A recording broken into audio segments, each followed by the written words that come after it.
Hello, House of Reviews here for today's review, and it is The Life of Chuck. Yeah, I saw it on the weekend at the request of so many of my friends from work, who saw it a few months ago when I was actually at a special event screening at one of the local cinemas here where I live. But I saw it when it actually officially came out here in Australia. And going into this, I was actually walking a bit blind. I mean, I knew a little bit going into it. Obviously, I knew who was the cast and that this was based on a novella released a couple of years ago by Stephen King in his companion book, If It Bleeds.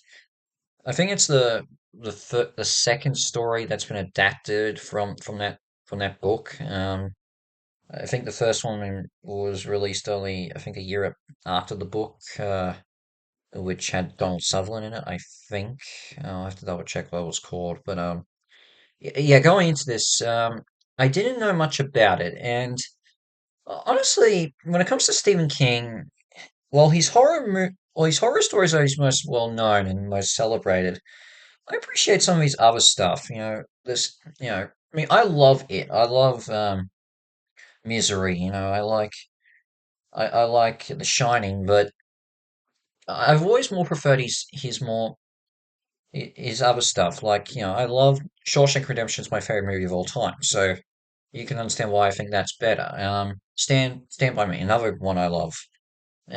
So when I heard this wasn't a horror film, so I was more inclined to see what this would be like.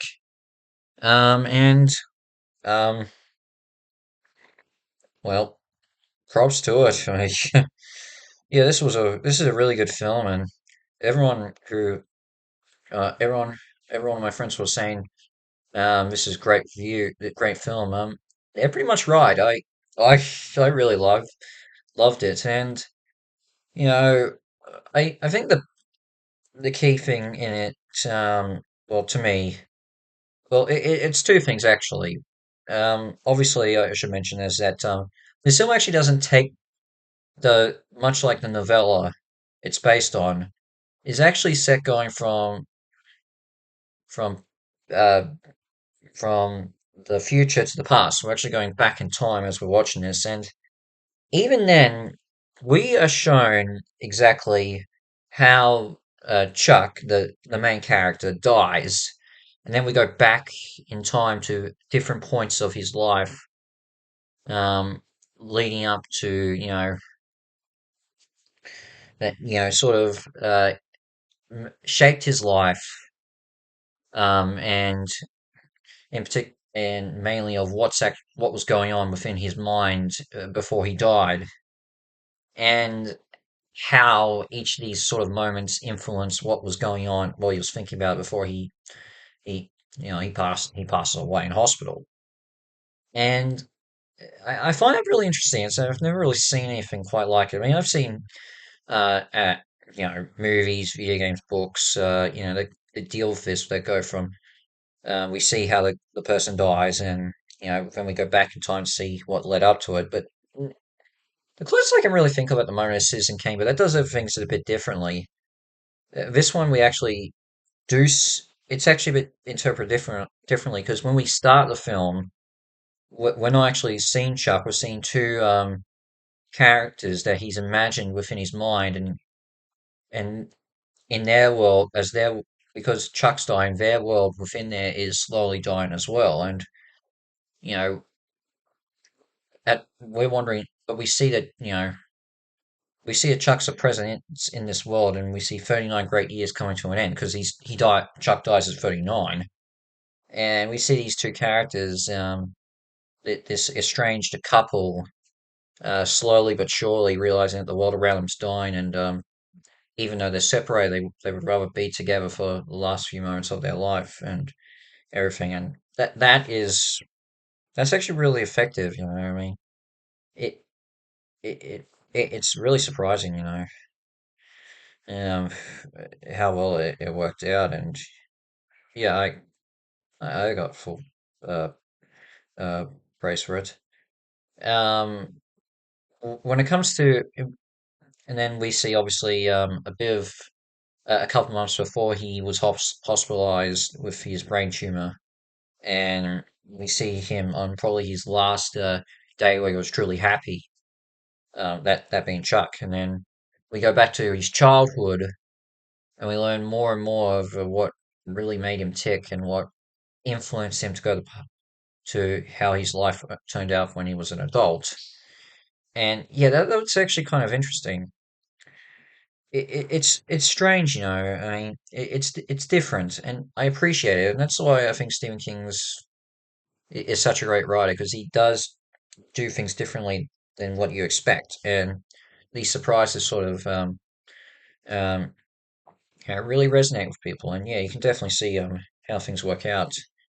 All the actors are great. Tom Hiddleston, it's interesting. He's not actually really the main actor in this. Like, yeah, he's in it, and he's the main. He is Chuck as an adult, and we do see fair bits of him.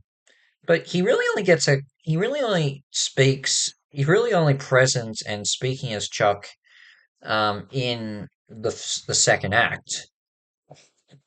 Everyone, as we mostly see, the it's really only the third act, or part one, I should say, or act one, as it should be, where we see him as a child and as a teenager.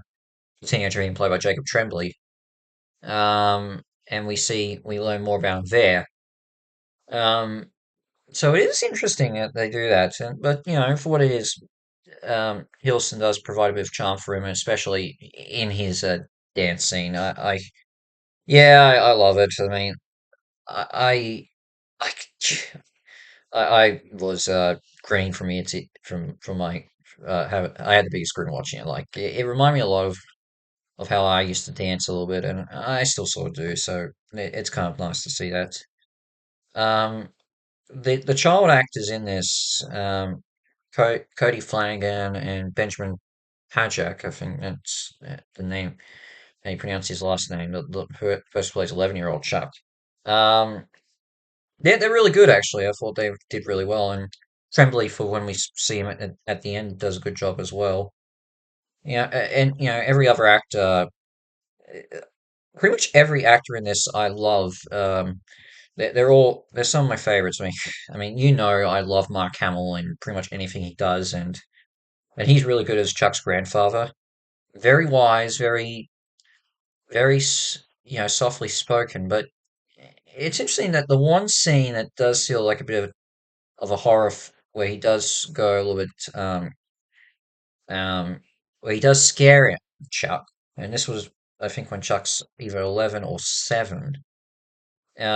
He quickly, when he realizes what he's done, he quickly um, comes around and apologizes to him, and I found that really effective. And yeah, when you look at film, yeah, that's probably the only time we see a bit of the horror side when it comes to what's going on in the attic of Chuck's grandparents' house. But you know, and when we get to the end, we see what he discovers in there, because it's been built up as something by his grandfather that you shouldn't go in, and it is pretty fascinating. Chitwell and Jif, oh, I can't pronounce the name, and Karen Gilliam, who are the ex couple in Chuck's Mind, that they're good. They're good. Really enjoy them. Nick Offerman's good as the narrator. Kyle Lumbly is great in this as well. Love him for everything. Uh, Matthew Lillard for his cameo. Jeez.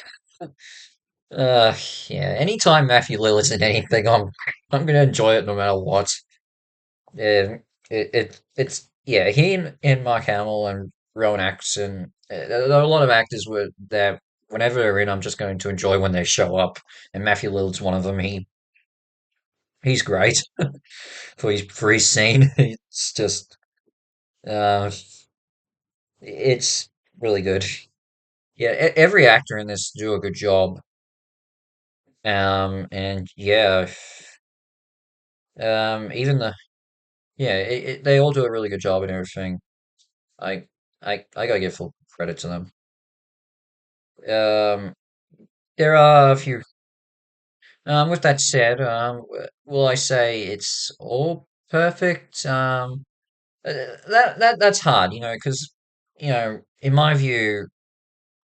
You could say there are some issues here and there, like obviously, we see how it, obviously with each character, each of the people that we see in the in Chuck's mind as he's dying is sort of we meet those characters uh, in real life and how they became part of his subconscious as he was thinking about his as what he was thinking before he dies. Lilith's the only one that actually doesn't show up in the movie, and I don't know if he's seen as deleted, where we see him actually interact with the real Chuck. Um, but yeah, that's the only one that's missing, and I'm like, I really want to know about that. Why is that he's the only one? I mean, maybe there is a scene I don't know and everything, and even building up to what we see, um, and getting the explanations of things as in Chuck's childhood as to how the world in his mind operated in the final stages of his life. Maybe a bit more explanation, and I don't know, maybe it was over explained a bit, and then Chuck repeats it towards the end when he finally sees what's in the attic, and I'm like, yeah, that's a bit um, unsure, and I don't know, it's tough, because there are some issues with that, but in general, this is still a great film, and honestly, it's not my favorite Stephen King adaptation. It obviously you know what that is at a pillar. It's really hard to top, but this is close. This is really good. It's probably the best one in a while, not counting television. I'd probably even say it's better than the It movies. Though I don't know. It's it's hard to say, but this is still a really good film. Probably gonna give it a 9.